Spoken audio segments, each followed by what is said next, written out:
I hope I remember to turn the... You know what? I think I forgot to turn the sound off. Let's try this again. You want to say hi to everybody? Hey everyone. Making sure we have the sound off so we can actually hear on here. Yeah, so you guys have to make sure, let us know that sounds okay, but I just want to say hi to everybody. Welcome to February here in Arizona, and it is beautiful outside. So I don't know about you guys, but we've gotten rain the last couple of days. Well, I guess overnight on Thursday night, we got about an inch of rain. All came down pretty quick within like 3 or 4 hours. But we've gotten rain off and on for the last couple of weeks. Mm-hmm. It's been nice because we haven't had to run irrigation for over a month. Actually, it's almost 2 months now. Yeah, that's been nice. Yeah, it's been really nice. So for just, first of all, hi to everybody. Oh, there we go. All right, so guys, if we break up a little bit, we're going to apologize now. We're still trying to figure out the whole internet thing here. We're struggling with our provider, but you guys just let us know if we're coming in okay.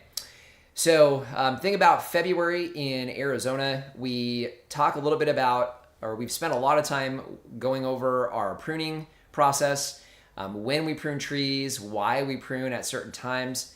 And the key for that is really understanding when each one of those trees breaks dormancy.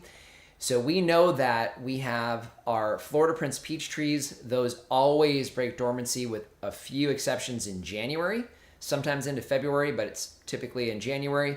And we also have a couple of apple trees that usually break dormancy end of January or about now. So we finally saw the Florida Prince. It's been, probably about 2 weeks now. Mm-hmm. So I want to say that started. Yeah, the third week of January we saw, we had freezing temps right up to it as well, but we finally saw that break dormancy a couple weeks back. And just walking today, we have a few apple trees that have broken dormancy. Mm-hmm. Which ones, you remember which ones broke dormancy? We had the Dorset, I know the Tropic Sweet, and I believe the Anna. I saw some on too. Yeah, I believe you're right. Mm-hmm. So, and actually, I don't know that the Tropic Sweet typically breaks this early, but it did. I think I saw one on, I think the first Dorset has them. So for the most part, almost all of our summer fruiting or summer ripening apples have broken dormancy at this point. So who do we have here? All right, we have random guys. Sound is good. Very good. Daryl. Hello, Dwayne and Lori. Hey. It's great to see you guys. How's it going, Daryl? They're getting plenty of rain. Yes. Oh, that's good. Yep. Darlene. Yeah, kind of rain everywhere. Hi, friend. Hi. Hey, Darlene. How are you? We're having a good amount of rain in SoCal. Oh, yeah. We're getting it about a day behind you. Yeah. So it seems like. And then we got Kevin. Hi, guys. Are you getting enough chill hours for your apple trees? Been pretty mild here. So yeah, I'm confident that we did pretty good for most of the trees. Apple trees for sure. I don't think that's going to be a problem. I don't clock exact amounts, but I try to pay attention every day to how many hours we're getting. We've been down into the 20s, mid-20s. We hit mid-20s a few times. We'll be talking about that here in some upcoming episodes with some challenges. But no, I think we're going to be okay on the apples. We've got a couple of stone fruit that we kind of push the envelope with that. The piacatum, I know, needs, 500 or 600 hours, I believe. So that might be a little tough this year. But overall, yeah, I think we're going to be okay.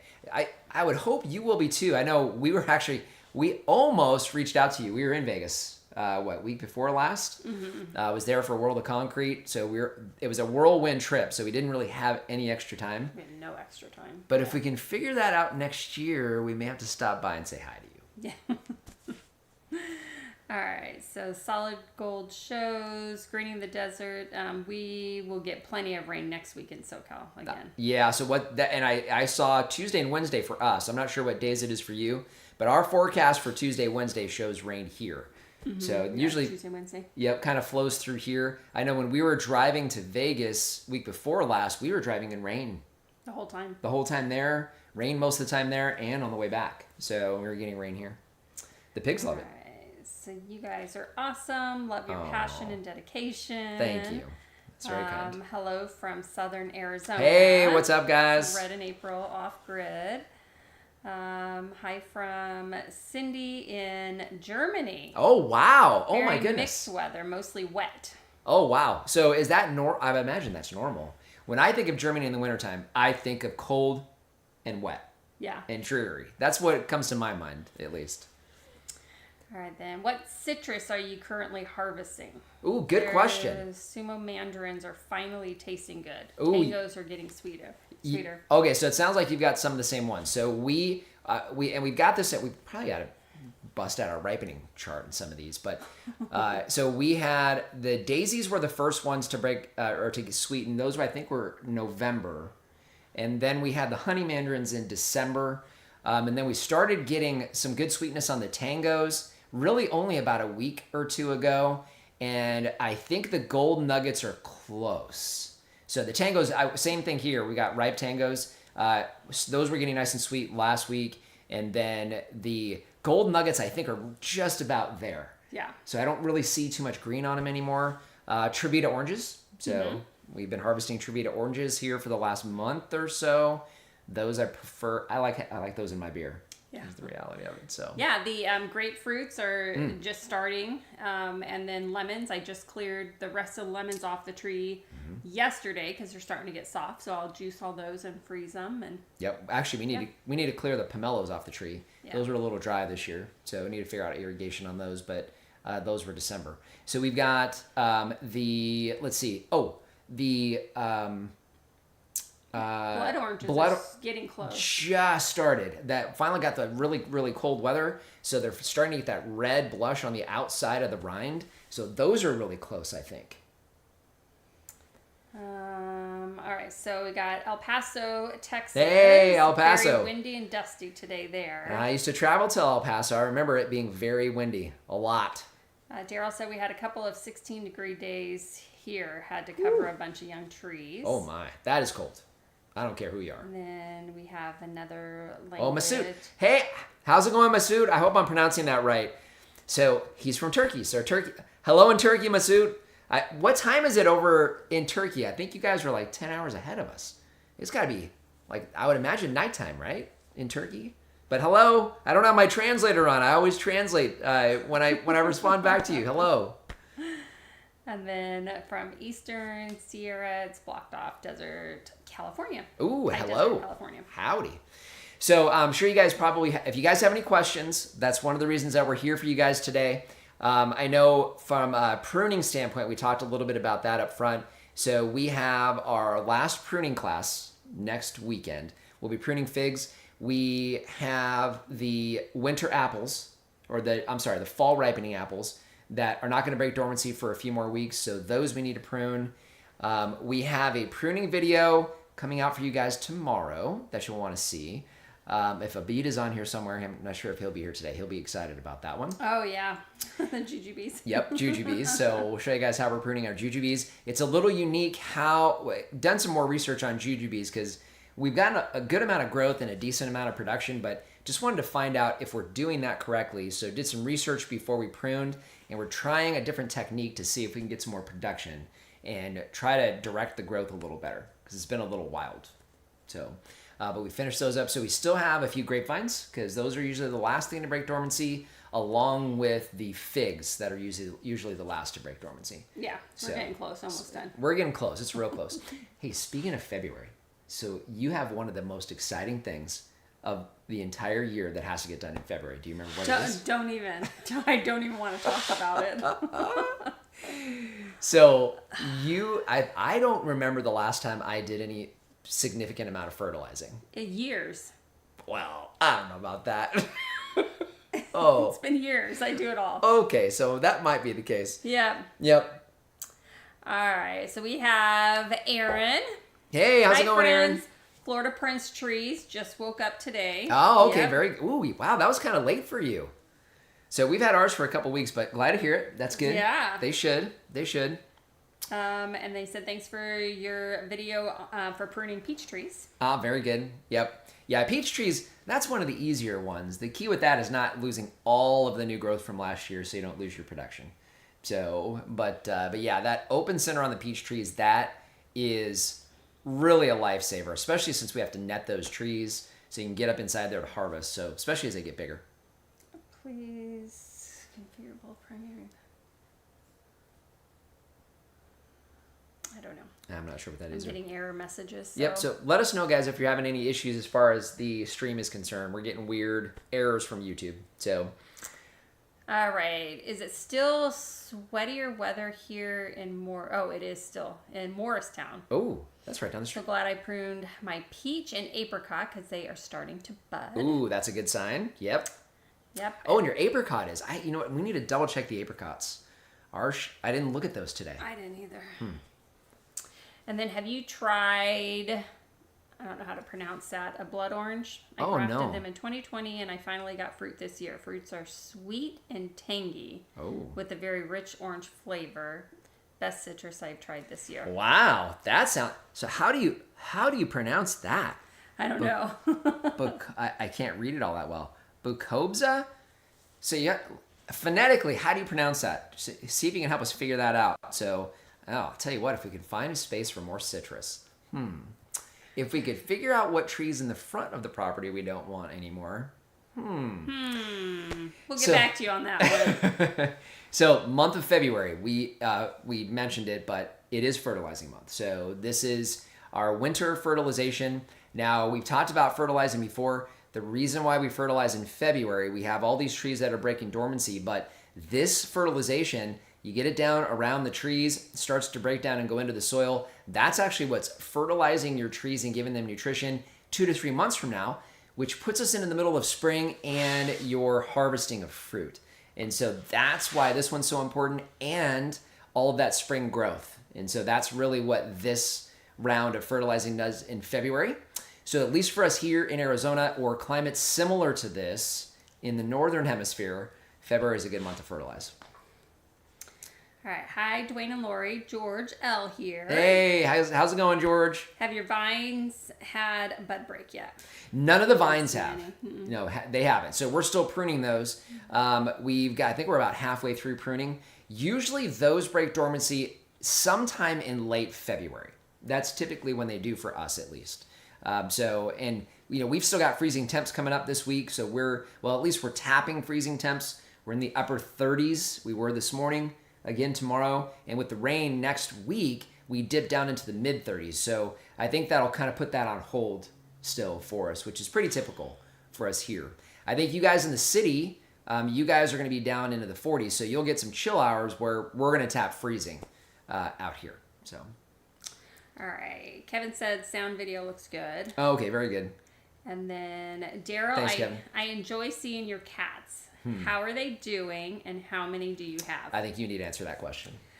So the cats are doing fantastic. I am in love with every single one of them. They all have different personalities and I just adore them. And we have 5 cats. Mm-hmm.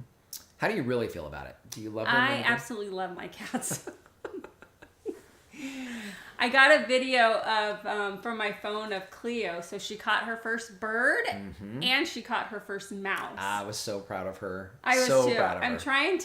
I just haven't had time. I'm trying to kind of edit both of those just to get a little clip of it to put up on Instagram, and I just haven't been able to do it yet. Yeah. Yep. She did really good, but they're doing really good. Thank you. And now she can actually catch them, and she wrangles with them a little bit. The whole process of actually killing them is not happened yet. She hasn't figured that out yet. So they've gotten away. So, but she'll get it eventually. Yeah. But yeah, the cats are great. It's really neat because they do literally follow us everywhere. So wherever we're at, they're there. They're under your feet like a little puppy dog. Yeah. So now, of course, what we still haven't figured out yet is the full transition from the house to outside, because they're still spending the night inside the house. So we haven't figured that out yet, but it's coming. Yeah. All right. So that blood orange, Bucobzu, or Bucobza, huh? And that makes sense. So, and it's a blood orange. I love blood oranges. They're good. They are. What I love about them is you have that little bit of like a tart, bittersweet. Yeah. So it's like an orange and a grapefruit basically. So I don't know. They're really good, but that's when I'll have to figure out if we can track one of those down on the right rootstock. Great. Mm-hmm. All right. So do you have any videos or resources where I can look into pruning pecan trees? Oh, okay.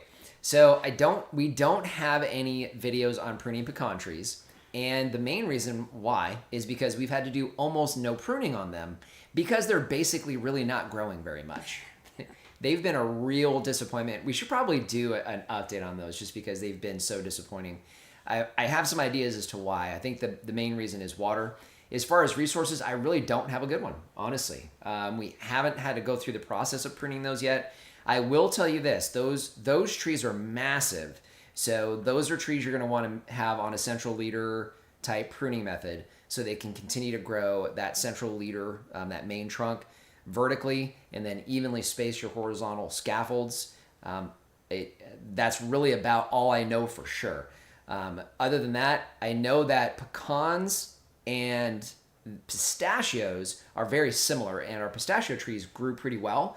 We didn't have to prune them yet this year, but I would imagine those pistachio trees are going to be probably pretty similar. And I want to put those on a central leader design, I think. So, yeah. And the pecan trees, what I remember, they grow really slow. They do, yeah. So they're slow growers, slow to produce. They've been in the ground. This will be 4 years for 2 of them. Yeah, exactly. So we just figure that out, right? Yeah. So we've got the mulberry trees that surround them that are 20 feet tall, 15 feet wide, and those are 6 feet tall, 3 feet wide. Yeah. So, yeah, pretty disappointing. All right, no more questions there. So, yeah, so February, we have the fertilizing. Most of our trees break dormancy in either February or March. I know the loquats, we've been focusing on pruning videos for you guys here this month, but the loquats, they are loaded with flowers. and we've got fruiting on pretty much all of them. So the Big Jim finally fruited. First time that has fruited for us, so that's exciting. Yeah, because we weren't too sure about that one because the other 3 trees have been producing fruit for a couple of years now. But it's growing well. That tree is the one that has the most shade. So the other trees, we get questions about loquats all the time, and should they be in shade, etc. And that's the only one of the 4 that we have that gets some shade, and it is the one that struggles to grow and is the last to produce fruit. So there you go. But yeah, loquats. So interesting. But we may be doing some changes up in the front, and loquats may be involved. More loquats may be involved. We're still trying to figure that one out, I think. All right. We all set? Yeah, nothing going on here. Any other types of fruit trees? So, got a couple down there? Oh. Yep. Daryl's got a question. Oh, I didn't see Daryl's. Was it? Up. Do y'all have any plans on planting any other types of fruit trees? So, I'm not sure. I do know that we have a couple of trees that we're going to be pulling. So, don't want to share it today. That we're gonna eliminate. So with those, we're going to be replacing them with different varieties of a fruit we're already growing. We haven't really talked too much about another tree, I don't think, have we? I think we've just talked about swapping a few trees. Yeah. The biggest challenge is we would need to lose a tree to replace it. I know the pecan trees they're on the bubble for me. So, I mean, we've got a lot of money invested in those. I'm not a big believer in sunken costs because I'll rip them out in a heartbeat if they're not producing. But we haven't really. I know the one question that we get all the time is tropical trees, and we're going to address that one here soon. But I don't think we really have talked about any more trees. Well, I think the issue is that we do have 2 different zones that we have space for 12 more trees on each of those zones. I think the thing is that for us, we are so tired of planting trees and doing the whole thing that we don't want to do it right now. And so I think that's why we've kind of pushed that aside and not expanded those 2 areas. Yeah, and you're right. So we do have expansion for 24 more trees, and I agree with you on the planting. We've still got a few more to do, but so to give you guys an idea, so we started planting trees in the early 2000s, but really for the last 10 years, actually 9. So since we've been in Whitman, we've been out here right at about 10 years, and we started planting trees in earnest in beginning of 2015. So for the last 9 years, we have planted hundreds, and that's not an exaggeration, hundreds of fruit trees. So because of losing them, swapping them out, obviously just starting, we've got over 180 of them here. So yeah, we are definitely still burnt out on planting fruit trees. I'm done. I'm done right now. So and I think we're trying to backfill too. So at this point, we kind of knew we had a plan coming out onto this property. We had a plan drawn out as far as what we knew we wanted to do, varieties we wanted, the different things we wanted to do. We knew where we were going to have those for the most part. Those were all done, and what we're trying to do now is kind of backfill, and we're balancing that with the business aspect of the farm, which we will probably need to do an episode on maybe next month. We've got our taxes did, and so we can talk about that. Money. That's right. That's right. But we try to balance those two. So I'm not sure when we'll plant more trees in earnest. It may be a while. Yeah. If you guys have some suggestions, though, we're always willing to take them. I will say, tropical trees are definitely not on the table as it stands right now. Sorry. She wants her mango bad. Oh, man. Okay, where or whom do you sell your harvest to? So for fruit tree, we're hoping this season for the first time we'll have fruit available. So those we do through our customer email list that I recognize a lot of you guys, so you're probably already on the customer email list if you're here in Arizona. The plan is to do U-pick for certain crops that we knew or varieties that we knew would do well for a U-pick operation, and we would have enough of them. So we plan to do peaches. We got, I think, 12 peach trees, so we'll be able to do some limited U-pick on peach trees at least for the next year or two, and then expand that. We definitely have apples, and so that the summer apples we'll do as well. We are going to probably do mulberries, so I think mulberries are going to be a no-brainer. I don't think we'll do citrus. We've got a lot of citrus trees, but if you guys are here in Arizona, you guys probably do too. Yeah, everybody has citrus or friends that have citrus. Yeah, so I think it's going to probably be predominantly those. Whether or not we do in-ground crops, we've kicked that around a little bit, but it's a lot of labor, and I still work off the farm full time, so I don't know that we'll take on in-ground crops. So a lot of veg. We don't anticipate doing that anytime soon. So, but yeah, that's really kind of where we're headed. We may also do jujubes. So if we can get those trees big enough, we're going to show you guys how we're pruning them tomorrow. We should have that video out. But we may get enough production off of those to do those as well. All right, let's see. Can you talk more about fertilizing your fruit trees? What do you use? How often?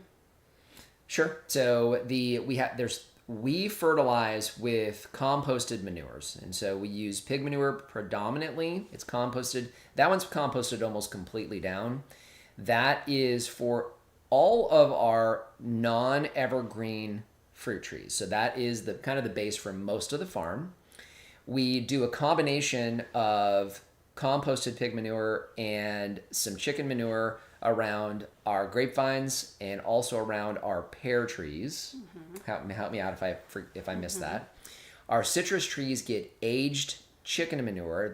All these go underneath wood chips, guys. So they're semi-composting in place, but they're mixed into the wood chips, not into the soil, so it kind of drains down with the irrigation. As far as timing, we've fertilized in February, May, and September, because those fertilized compost takes time to break down and go into the soil because it's not liquid. So we do that those three times a year. So we think of it in terms of holidays. So February you have Valentine's Day, May is Memorial Day, September is Labor Day. So in and around those holidays typically is when we'll do those. And as far as application, we've got a video that shows how we apply them. We pull the wood chips back almost completely, although not complete. Pull the wood chips back out of the tree rings. We put the compost down in there, put the wood chip mulch back on top, and then with irrigation, that starts to basically pull that compost and the nutrients down into the soil. So we found that to be very effective, and we're able to produce all of that here on the farm with the animals that we have on the farm. So if you don't have animals, because most people are not doing this, you can use, we prefer to have an organic source of, that's why we use the manures, but you can use either organic or you can use conventional. Those time frames are the same. If you're going to use any type of granulated fertilizer, you'll follow those same time frames. So February, May, and September. If you're going to use a liquid fertilizer, those are typically applied during the growing season, so just prior and throughout the growing season. Typically it's monthly you'll apply those. So if you're going to use a liquid fertilizer, those are applied just before and during the growing season. And that's because your fertilizers are not, take a step back. Liquid fertilizers don't need to break down. So they will go into the soil very rapidly. They will disperse rapidly. So they're used up pretty quick. So that's why you would do it more often. And because they're dispersed more rapidly, you don't need them during the dormant season. Now, while we do have root growth, so it wouldn't necessarily hurt, you don't need that. And if there's too much nitrogen, your roots definitely don't need that because they're not utilizing that during the winter season.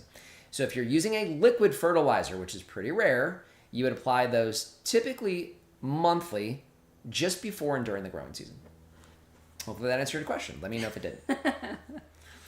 All right. Kevin doing U-Pick in 2024. So Kevin, you've been here for your own U-Pick, but yes. So we are hoping that we can do some limited U-Pick. We did a little bit of testing here this year with peaches. We're still trying to figure all that out, but we haven't done apples or mulberries. So we usually plan our spring farm tour around mulberries, at least the beginning of that season.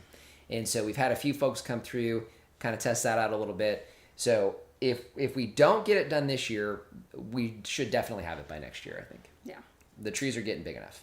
All right. So Peachy Keen variety of peach may be worth your while. Huh. Peachy Keen. I like the name. Yeah. Yeah. Sounds good. Vigorous, precocious, and super productive. Huh. That's good to know. That is good to know.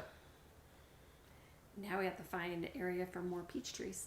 I would like some more Texas Kings. The Texas King is really hard to beat, man. Oh my goodness, that is so It was good. always the Florida Prince, and now what is it with all the royalty? Florida Prince, Texas King. I think there's a Florida King too, if I'm not mistaken. So lots of peach royalty there. All right. Any advice on where to buy dwarf citrus trees here that are in Arizona? That are Arizona hardy. Okay. RSI seems to be out of stock. Yeah, and I know Reed's very much not a fan of dwarfing anything. So he'd prefer a full-size rootstock that you prune back. So I've had this question before. Now, the only dwarfing rootstock trees that we have on the property are the kumquats. So the kumquats are on dwarfing rootstocks. Those, I do not recall the type of rootstock. So the biggest challenge is going to be a rootstock that does well in Arizona, because a lot of people that are keeping a dwarfing rootstock are putting it in a pot. And with that, and the reason why you have slower root growth in a dwarfing rootstock than you do in a semi-dwarf or standard rootstock. So they're really ideal for pots. And so people growing them outside of Arizona in a pot would typically have a dwarfing rootstock because it's going to remain in a pot. So I don't know whether or not you're growing in a pot. You'll have to let us know. If you're not growing in a pot, I would strongly suggest not doing a dwarfing rootstock, only because you can control the growth of your citrus trees pretty easily because they can be pruned at any time of year. So it's very easy to maintain shape. You'll notice that you have citrus trees throughout the state of Arizona that are pruned into lollipops, they're pruned into bushes. You can prune them into hedges, and all with a standard rootstock. So, and they're better. You can get a rootstock for Arizona. It's better for the soil. And again, you can prune them very regularly and aggressively. So let me know if you're planning on doing a pot. If you're not, a regular rootstock is probably going to be okay, unless you're talking about a really, really, really small space like a pot. So let me know on that one. All right. Any advice for pruning pineapple guava? So we have never had to prune one. So the only thing we've done with pineapple guava is prune the base up, but they grow so slowly that you really don't need to do much. They're a bush. So you can literally prune them however you want. I'm from Southern California. Pineapple guava were used there as hedges. And so people literally prune them regularly along sidewalks and between houses and just had a square hedge. So you can really do anything you want with them. Yeah. Have you heard about Arabica? Canyon Arizona Avocados? avocado tree? I'm thinking about giving it a try. Yeah, so I'm allergic to avocados, so we don't have avocados in our diet. So we don't have avocados on the farm. I don't know, is the honest answer. So I know Seamus O'Leary has had them in the past, and what's his? I always forget what his new nursery is called. Is it Green Life? Something like that. If you guys remember, if you guys can respond down in the comments, I think it's Green Life. Either way, if you type in Seamus O'Leary in a Google search, you can reach out to him. I know he's done those in the past. So that's the only one. There's another nursery, a tropical nursery on the East Valley that I can't remember that guy's name. But Seamus is probably your best bet, is my guess. Hello, Roberta here in Texas. Ooh, hello in Thanks Texas. for the fertilizing tips. Helped me greatly with my apple trees. Ah, very good. Glad to hear it. Love those apple trees. Have you considered creating a windbreak around your perimeter of farm with evergreen trees like desert pine, juniper, etc.? This would help as a windbreak and shade. Yes, so that's a great question. So we get that question all the time. The main reason and this kind of floats back to the question about additional fruit tree plantings and why we have not expanded. One of the other reasons is we are actually on a protected aquifer here in Whitman. So we are limited on how much space we can keep green. Now, what the state and the county consider green is not only where the tree would produce, but also the rows between the trees. And we're limited to the amount of acreage we can keep that way. So we're not at that limit. We're not there. Yeah, we're not there yet, and we don't plan on pushing that. So, but large trees, obviously larger canopies, take up a lot of space. We'll have to run irrigation to those trees, and that's really what they're looking for. Obviously we don't want to run up against the law, so we're not going to do that. So that's the main reason. We'd have to irrigate them, and we're limited on what we can do. So we focus the irrigation on production crops, things that will feed us, that can help the farm itself, the farm business. But I can tell you, one of the reasons we designed the farm the way we did, our primary east and west orchards are actually a windbreak for the center of the farm. Mm-hmm. So our fruit trees are actually the windbreak. And as we will continue to let those get a little higher than most of you guys will in the city, specifically for that purpose. It's also one of the reasons why we've pruned them back so heavily these first few years to make sure they establish really well and focus on root growth, because we plan on letting those trees get about 12 to 15 feet tall, and those trees will be our wind block. And we have the mulberries along the whole back of the property too. We do. So yeah, the mulberry trees are definitely a wind block to the south. And also we have houses that will come in on our west side. So we've got one that's completely built, one that just had a foundation put in a couple weeks ago. So we'll get some windbreak there, and we get some windbreak already from our neighbors from the north. So, but yeah, that's the reason why you don't see those.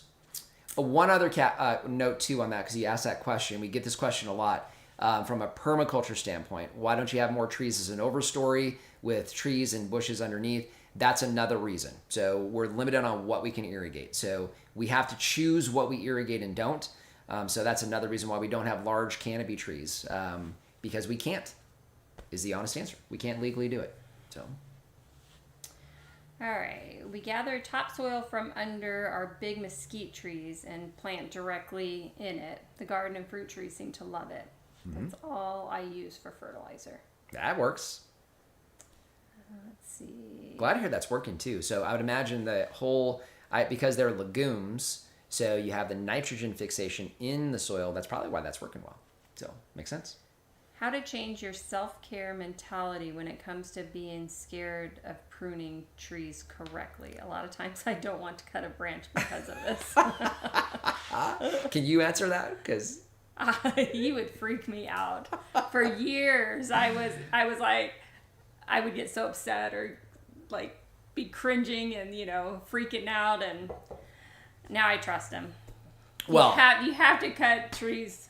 What? No, keep going. You're doing really good. Well, that's good. I'm glad to hear that. Yeah. That's like, a good thing. No, I like that. But no, I've learned that you have to heavily prune your trees to get a good production. Yeah, and I think and the best description I can give you of what Lori just described. So when we really started doing fruit trees, it's been almost 2 decades, but really the last decade has been where we've done it heavily. So, and it really has only been until the last few years that you've been comfortable with the amount of pruning that we do. Yeah. So much so that we've had pruning classes here this year for the first time, and you have actually been the one helping some of those groups of people do the pruning and encouraging them to prune heavier. Yeah. Right? So I think it's a matter of experience. So going through the process of doing it, the more you do it and the more you see the production, you see the growth, you see the health of the trees, I think the more you do that, that will encourage you. And one of the reasons why we spend the beginning of really every year, this year you guys are seeing it as well, putting out pruning videos is to try to encourage people to do it. And we have a lot of trees that have a great amount of growth, so they grow real aggressively. One of the reasons they do is we prune aggressively. And so, that we show you guys that season after season after season. And people ask us how the trees grow so fast around here. I will tell you, that is one of the reasons they do. It's why we get hundreds of pounds of peaches, hundreds of pounds of blackberries, which we don't prune those quite as heavy, but hundreds of pounds of mulberries. I mean, literally we get hundreds of pounds of apples. And one of the reasons why is that pruning. So, and young trees need it so badly because that you have to direct and encourage root growth, and that explosion of growth is what really drives the health of that tree, the root development. So it really is, it's extremely important for any tree, but especially when they're young, they really, really need that pruning from you. So I would just try to encourage you to, they need it. Trust this one's ability to and I do think, and you had said of just experience of doing it.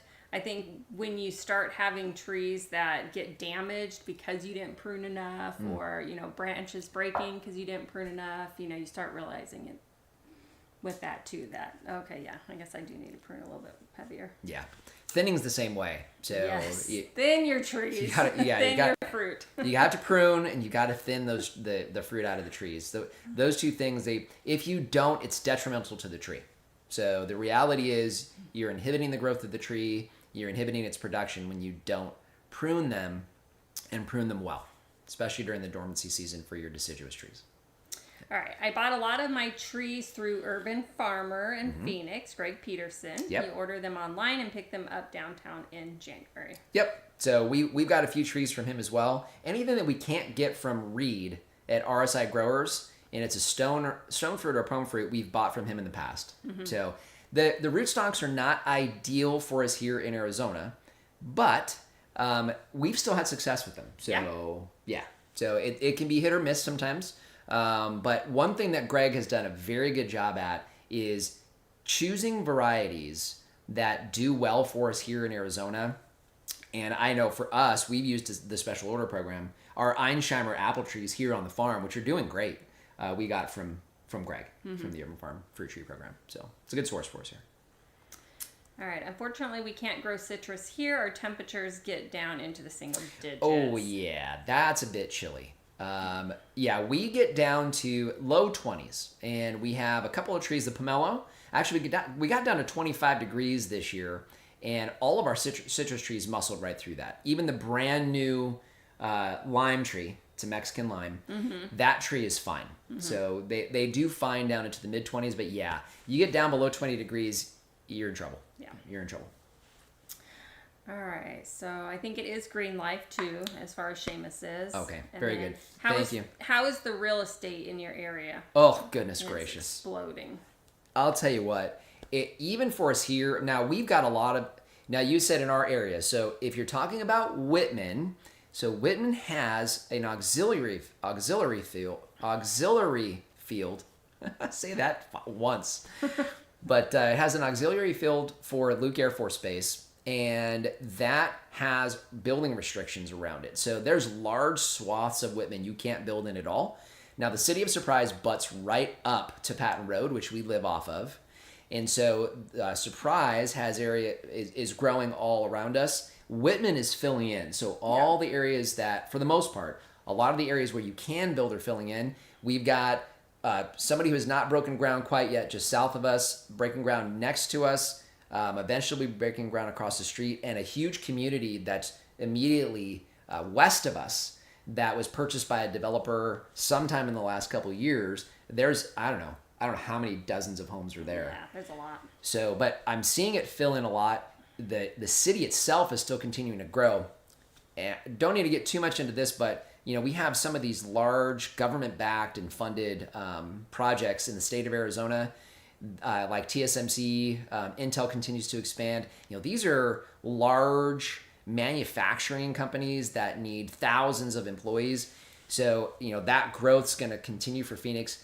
I will say it has everybody a little nervous when it comes to water. Now, we're on a protected aquifer here, and a couple of developments have been stalled because they're trying to pull groundwater and they can't. So, so we'll see how that goes. So, but yeah, it's crazy. And the real estate market itself, I know with the high interest rates, it kind of slowed down a little bit, but not a lot. And pricing has kind of stayed about the same. A little up, a little down, depending on what part of town you're in. So yeah, it's pretty wild. All right, we have jujube trees as well. What Yes. kind do you all have? We have Lee and Lane. Yep, great varieties. So we have a Shanxi, I think it's Shanxi, Shanxi Li, so a Li, like you. We have the Lang as well. So we have those two. We have the Aunt Admire and the Empress G, or Gi. So those are the four that we have. I will tell you, I love those jujube trees. And so if I could figure out how to get another jujube tree or two in the ground, I probably would do it. Because there's a lot of other good varieties out there that I want to try. Like, I think there's the honey jar that I want to try. There's a GA 686 or 868. I can't remember which one. But that one's a larger fruit. I'd like to try that. We actually had an Indian jujube, the Indian giant jujube, that actually sweet. Okay, the question about pruning. Here's a good example of why you want to prune your trees. We made the mistake. It's a very, very rapidly growing tree.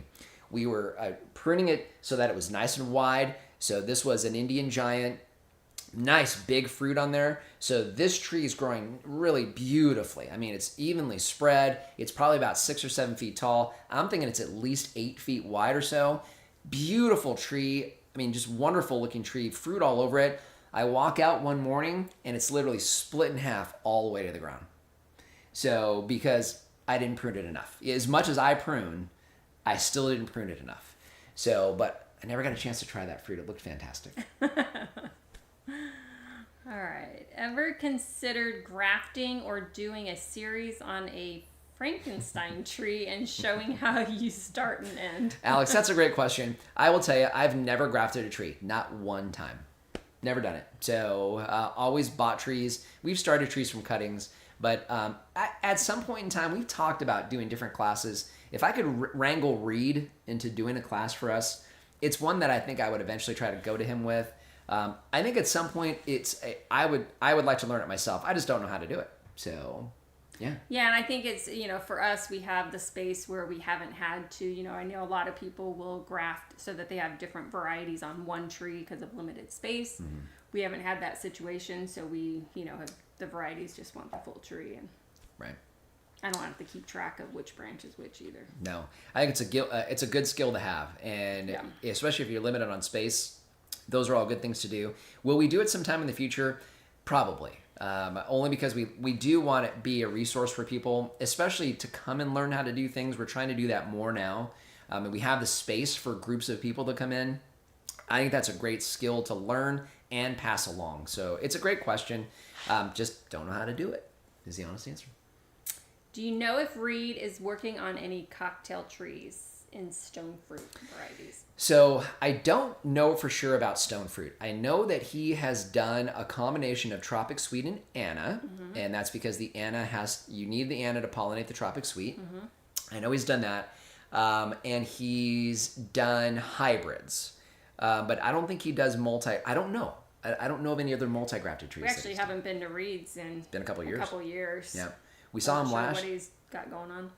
Last year, the time we saw him, I think was last year. He picked up all that propagated material after pruning.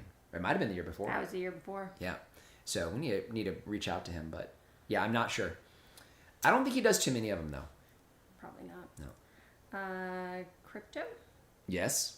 The answer is yes. Who's that? Robert? Robert, the answer is yes. So I am a fan of stacking sats when I have the funds to do so. About 5 years ago, I bought a star fruit tree from Seamus. It doesn't seem to like Morristown. It gets damaged from slight freezes and excess heat. Yes, and we had mentioned earlier about tropical trees and our extreme aversion to tropical trees, especially after this season, which we'll share with you guys here shortly. But it's the reason we don't do tropical trees. It's just too cold, and some of them, it's a little too hot in, well, even though we're a little cooler out here, the biggest challenge, and you're in Morristown, so it's pretty much the same. It's way too cold. I mean, 20 degrees is too cold for a tropical tree. And you have to do extreme protection with tropical trees, which we learned this year. We already knew, but it was reinforced this year. And certain fruits like the star fruit, it can't take our dry heat in the summertime.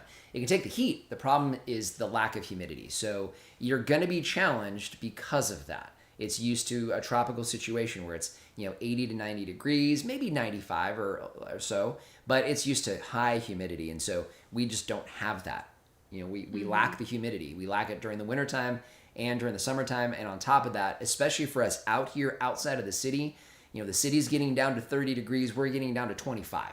That is just deadly to tropical trees. So yeah, so it's a real challenge. It's the reason why we've got all of these fruit trees and we have 2 tropical trees. Technically 3, the banana, which I can tell you looks horrible right now. It looks really bad. Horrible. And we covered it in the freeze. And we covered it. And so, yeah. Yep. Let's see. Sam, hello. I know a while back you got some fig cuttings from Natasha in Phoenix. How did those cuttings end up doing? So we actually got plant starts from Natasha. So she was very generous to us. We had some fig cuttings that we started and attempted and completely failed. We're not good at that. No, we're not at all, which is why we actually have a business partner now on that. But that's another story. So they did start really well. Mm-hmm. We did a horrible job maintaining them with everything else. Mm-hmm.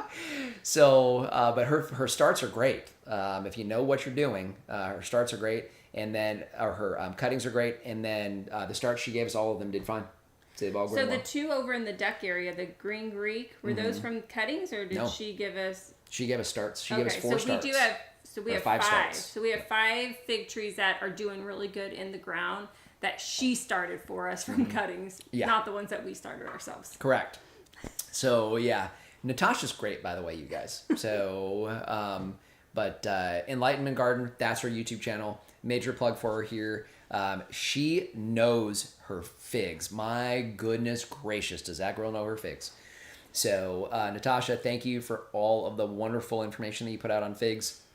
Thank you for the varieties you've given us. You've blessed us, and you blessed the community with your knowledge. So, yeah, shout out to her. All right, maybe I missed it. Do you have a favorite variety for plum trees?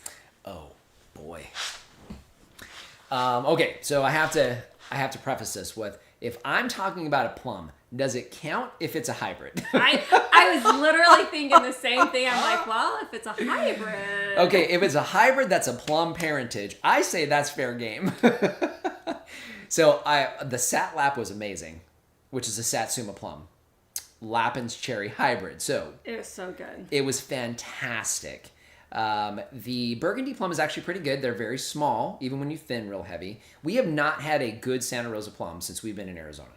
So now none of our trees have been all that old, and it's hard to get a ripe one off of that tree. And I grew up on those. And the Satlap from Reed at Our Side Growers, which is a Satsuma plum Lapin's cherry hybrid, is very good. Now the Sweet Treat Pluary is very good too. So that's another one that I would have a hard time passing up. That's why we have them in the ground. Yeah, I think the plum cherry hybrids have been my favorite so far as any of the. I agree. Like plum. I mean, obviously you got like the Aprium, which is apricot plum, which is good, but it's more of that apricot. Right. Yep. So that's an honest answer on the plums. Haven't had just a straight plum. Haven't actually had really a good tasting just straight plum. Although the Burgundy's pretty good. It's just smaller. They're really small. Yeah, they're just really, really small. They make a fantastic wine, though. Let me tell you. Actually, a combination of all those things makes a great wine. So. All right. Yep. Had some banana mortalities last month too. Who is this? Chemo? Chemo? Chemo? Yep, chemo. Yeah, those are. Yeah, we had that one gifted to us, and so I don't. We'll see if it comes back, but they're. Yeah. I did watch something though that when you have like the winter's freezing that it looks terrible, but as long as it's green at the base, that it should come back. Is it green at the base? Yeah, it was last time I checked. Okay, so there's hope yet. There's still hope. We may never get fruit because it just keeps dying back to the ground, but it's still there. It's still trying. Hey, the sugarcane does great. That's tropical-ish. It's grass. Yeah, sorry to hear about that, man. It's tough. Those are even tough in the city where it's 5 or 6 degrees warmer. So, for us out here, it's just really, really hard to do. Yeah, and those and we cover like our guavas, the banana, any freezing nights, we cover all those trees. We're just not going to invest the time in trying to do heat sources on any tree. So no. At this point with those, for us at least, we would need to do that. We're not interested. We don't have the time.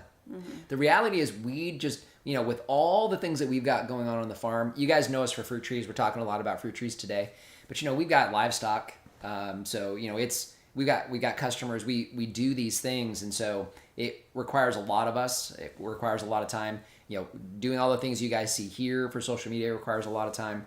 So there's only so much time that we have. And so, we can't dedicate the time to those trees in order to make them successful because they take a lot more effort and labor. You look at it this way. So I look at our peach trees. So we have 12 peach trees.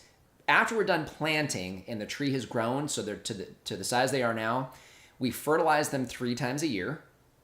We prune them once. We harvest for 2 to 3, maybe 4 weeks. Unless I'm missing something, that's it. That's it. We don't do anything else. They love the heat. They love the cold. So now, all of our stone fruit, same way. All of our pome fruit, apples, pears, things like that, same way. Jujubes, same way. Mulberries, same way. Citrus, just fine. So the reason why you see all these things around us, also grapevines, by the way, love them both. Love the heat, need the cold. So we've really focused that effort on getting those types of trees so that we don't need to spend the time basically babying the tree because we don't have the time to do it. So yeah, that's the reason why. Mm-hmm. Do you sell sugarcane cuttings or best place to get sugarcane? Yep. So now cuttings, we didn't do cuttings this year. We really this has been a test for us because we're trying to determine whether or not it's something that we want to add to the farm business. So what we're doing this year is we're doing starts, and so we're hoping to have those hopefully for our spring farm tour is what we're hoping to have.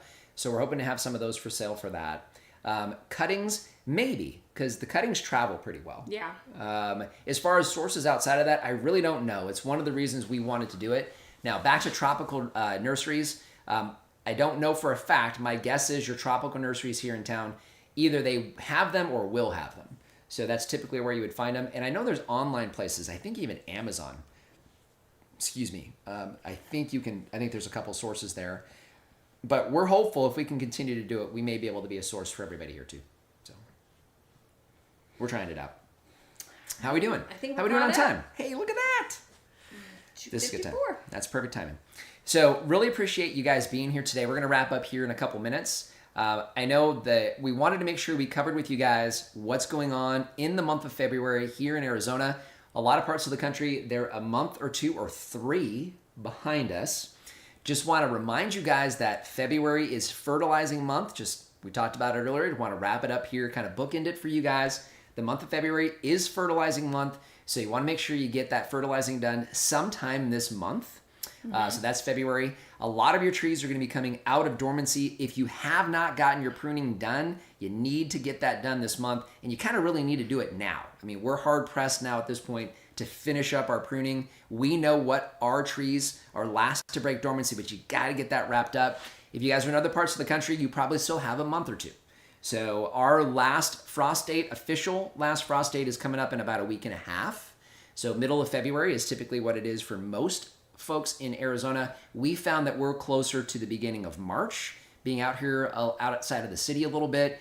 So keep those things in mind. So February is a critical month for us. If you're starting plants indoors, you probably should have already done it, or do it right now, because those are going to be going in the ground here shortly. So exciting times there. We've got more pruning content coming up for you guys. Jujubes will be tomorrow. If you're seeing this tomorrow, that's today. Or in the future, it was some time ago. So you'll see that one. I do have a demo of the DeWalt pruners that I started using this season. I love those pruners. So we're going to try to get it. We'll show you guys a quick demo on that here coming up. And we have pomegranates. People have asked us for pomegranate pruning. That should be hopefully next week-ish, somewhere in that time frame. We've got cane pruning coming up for our grapevines that we're going to do for you guys. And I think we're going to try to get some fall apple pruning video, one at least, done for you guys as well. The only pruning video you guys won't see this time of year is citrus. We don't prune our citrus in the wintertime. That is usually around the month of April or so. So, back to the bookend. February is fertilizing month. Get your pruning done ASAP if you're here in Arizona.